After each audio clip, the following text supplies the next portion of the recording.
जय सिया राम, जय हनुमान। स्वागत है आपका आपके अपने श्री राम जी के YouTube चैनल साधना मार्ग में।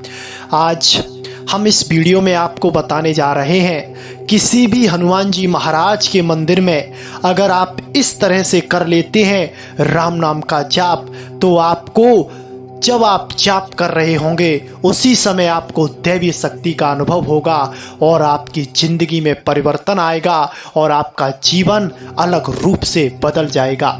यह वीडियो उन लोगों के लिए है जो लोग यह कहते हैं कि राम नाम के जाप से हमें कुछ अनुभव नहीं होते, कुछ दैवीयता प्राप्त नहीं होती, कुछ हमें चमत्कारिकता महसूस नहीं होती है। वह लोग इस उपाय को, इस विधि से हनुमान जी महाराज के मंदिर में जाप करें तो आपको इसकी शक्ति का आभास स्वतः ही हो जाएगा। हनुमान जी महाराज का मंदिर या फिर कोई भी देव स्थल जहां पर नियमित पूजा साधना या फिर भगवान की आरती होती है, भोग लगते हैं, तो उस जगह पर एक अलग ही ऊर्जा का संचार होता है। जिस जगह पर भगवान की प्राण प्रतिष्ठा, मूर्तियों की प्राण प्रतिष्ठा पूरे विधि विधान से की जाती है, उन जगहों पर अगर आप भगवान का नाम, भगवान का ध्यान या फिर कुछ भी करते हैं, वह कई गुना फल आपको देता है। और हनुमान जी महाराज के सामने अगर आप राम नाम का जाप करते हैं तो इसका प्रभाव तो कई गुना बढ़ जाता है, क्योंकि हनुमान जी महाराज अपनी पूरी शक्ति उस साधक को राम नाम के जरिए देने लग जाते हैं और उसके जीवन में परिवर्तन आना शुरू हो जाते हैं। आपके जीवन में बड़ी से बड़ी परेशानियां हो या फिर आप कोई बड़ी से बड़ी बीमारी से जूझ रहे हो या फिर आपके घर में अशांति रहती हो, कोई दैवीय प्रकोप हो या फिर कोई शैतानी शक्ति का वास हो, तो आप इस उपाय को कर सकते हैं।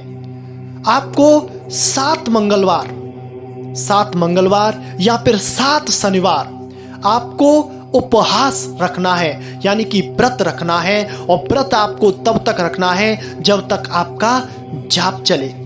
आप हनुमान जी महाराज के मंदिर में थोड़ा प्रसाद ले जाएं। प्रसाद में आप चने रेवड़ी ले जा सकते हैं, लड्डू ले जा सकते हैं, केला ले जा सकते हैं, पान ले जा सकते हैं। जो भी आप ले जा सकें, जो आपकी श्रद्धा हो, भाव हो, वह आप ले जा सकते हैं। और आपके पास अगर कुछ नहीं है तो आप 2 पुष्प ले जाकर श्री राम नाम को द्वारा हनुमान जी को समर्पित कर दीजिए। उसी से हनुमान जी महाराज प्रसन्न हो जाते हैं। जब आप श्री हनुमान जी महाराज के मंदिर में जाकर वहां पर जाप करना शुरू करते हैं, आपको हम एक उदाहरण के जरिए बताते हैं। आपके घर में एक कूलर है, आप कूलर से बहुत दूरी पर है और बहुत दूरी पर आपको कम हवा लगेगी। हवा तो लगेगी लेकिन कम लगेगी। लेकिन जैसे ही आप उस कूलर के पास पहुंच जाते हैं तो आपको हवा कई गुना लगने लग जाती है। इसी तरह से जब हम अपने घर में या फिर अपने स्थान में जहां पर हम रहते हैं वहां पर जाप करते हैं तो आपको ऊर्जा तो मिलती है लेकिन कम मिलती है। लेकिन वही ऊर्जा अगर आपको प्राप्त करनी है अधिक मात्रा में, तो आप मंदिर में, देवालय में या फिर कोई पवित्र स्थल है, किसी संत का आश्रम है, वहां पर जाकर जाप करते हैं तो वह ऊर्जा कई गुना बढ़ जाती है और आपको तुरंत असर दिखाती है।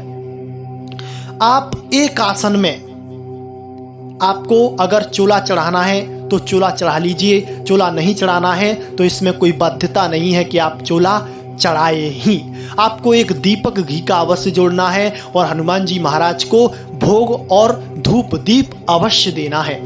आपको हनुमान जी महाराज के सन्मुख मुख करके, यानी कि आपको हनुमान जी महाराज के सामने नहीं बैठना है बल्कि उनसे थोड़ा बगल में बैठना है, उनके साइड में बैठना है, क्योंकि हनुमान जी महाराज के कभी भी सामने नहीं खड़ा हुआ जाता है। किसी भी देवी देवता का अगर आप सामने से दर्शन करते हैं तो यह दोष बताया जाता है। ऐसा कहते हैं कि हनुमान जी महाराज के सामने 24 घंटे श्री राम जी की छवि रहती है, श्री राम जी रहते हैं, वह उनको हर समय निहारते रहते हैं। आप उनकी पूजा में बाधक ना बने।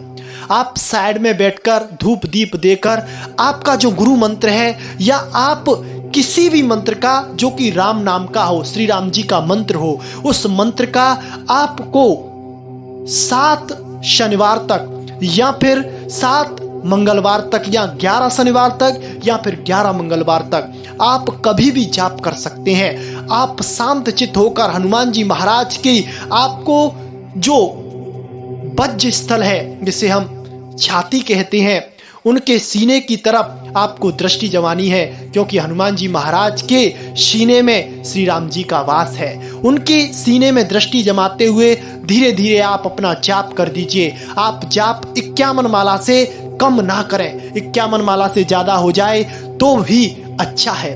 51 माला तो कम से कम होनी ही चाहिए। आपकी 51 माला ज़्यादा से ज़्यादा 1 घंटे में या सवा घंटे में हो जाएगी, लेकिन इस समय आपको यह ध्यान रखना है कि 1 घंटे या सवा घंटे आपको एक आसन में बैठना है, बिना हिले डुले बैठना है। जैसे ही आप हनुमान जी महाराज के सीने पर देखना शुरू करेंगे, उनके ओर निहारना शुरू करेंगे, तो धीरे धीरे आपके नेत्र अपने आप मुदना शुरू हो जाएंगे और आपका भजन में मन लगने लग जाएगा।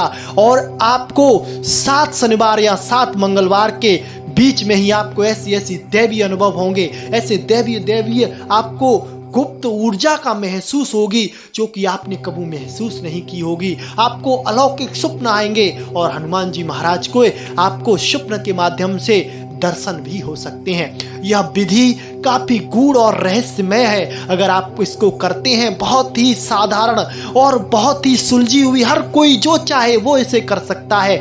बस इस नियम का ध्यान रखें कि आपका जब से अनुष्ठान चले, या फिर आप 7 शनिवार का अनुष्ठान लें या 7 मंगलवार का अनुष्ठान लें, उस बीच आप किसी अवश्य भोजन का सेवन ना करें। आपको ब्रह्मचर्य से रहना है और नियमित आपको ब्रह्म मुहूर्त में जागना है। ये छोटे से उपाय सावधानी आपको करनी है और आपको खुद राम नाम के चमत्कार अपने जीवन में होते हुए देखेंगे। तो दोस्तों, आज के लिए बस इतना ही। मिलते हैं आपसे बहुत शीघ्र एक ऐसी नई जानकारी के साथ। तब तक के लिए जय सिया राम, जय हनुमान।